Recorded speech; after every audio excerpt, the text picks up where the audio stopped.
Bien, ahora vamos a estudiar cómo las funciones se pueden analizar de diferente manera.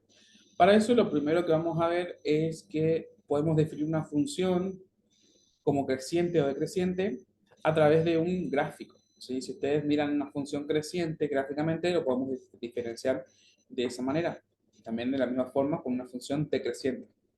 Una función creciente es aquella donde al aumentar o disminuir la variable independiente, la función aumenta o disminuye en el mismo sentido. Es decir, que la relación entre la variable x y la variable y es directa. Yo aumento x, aumenta y. Yo disminuyo x, disminuye y. Entonces, esa gráficamente es como la que están viendo en pantalla, una función creciente, aumento x de x sub 1 a x sub 2, aumenta la función de f de x sub 1 a f de x sub 2. Una función, un ejemplo de una función creciente puede ser, por ejemplo, x al cuadrado, 2x, cualquiera de esas. Una definición, una función de oferta, por ejemplo, también es una función creciente. Ahora, si hablamos de funciones decrecientes, estamos hablando de funciones que son aquellas que al aumentar o disminuir la variable independiente, la función aumenta o disminuye respectivamente. Es decir, que la relación entre x y y es inversa. Como por ejemplo, la función de demanda. Al aumentar x, de x sub 1 a x sub 2, disminuye y de f de x sub 1 a f de x sub 2, una disminución. Bien.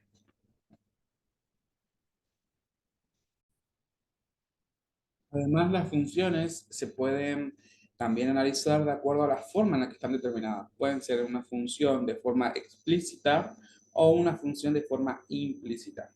Cuando hablamos de una función de forma explícita, está definida por un recurso que permita hallarla gráficamente, es decir, que yo pueda reemplazar el valor de x en la función y eso me dé un valor para y. Entonces, podemos decir que está en forma explícita una función cuando está despejada la variable dependiente y. Por ejemplo, y igual a mx más q, que es la función, una función lineal. ¿Sí? Entonces ahí vemos que la función está en forma explícita. Y cuando hablamos de forma implícita, es en los casos donde la variable dependiente no está expresada solo en términos de variable independiente. Entonces, en ese caso, la función se llama implícita. Es decir, que la función está igualada a cero o a otro valor que no sea a i. Bien, con esto podemos ir estudiando o empezando a estudiar los casos de campo de definición y el campo de variabilidad de una función. Ahora vamos a ver la forma teórica de una función par o impar y en el próximo video vamos a empezar a estudiar campos de definiciones. Una función par es aquella en donde yo tengo el mismo valor para x y el mismo valor para menos x. Es decir, que si yo tengo un valor para x, por ejemplo, 2, evalúo la función en un valor para x, por ejemplo, menos 2, y me da el mismo resultado, entonces vamos a decir que la función es una función par. ¿Sí? Estas funciones resultan gráficamente simétricas con el eje de las ordenadas. Simbólicamente, f es una función par, sí, solo sí, para todo x que pertenece a A. Se comprueba que la función valuada en x es igual a la función valuada en menos x. Supongamos la función x al cuadrado. Si yo evalúo la función en 2, 2 al cuadrado me da 4, y si la evalúo en menos 2 al cuadrado también me da 4. Entonces, si una función valuada en una x y en su menos x me da lo mismo, entonces es par. Y si hablamos de una función impar, es eh, cuando la evaluamos en un valor para x, me da un resultado diferente a si yo lo evalúo en menos x. Por ejemplo, x al cubo.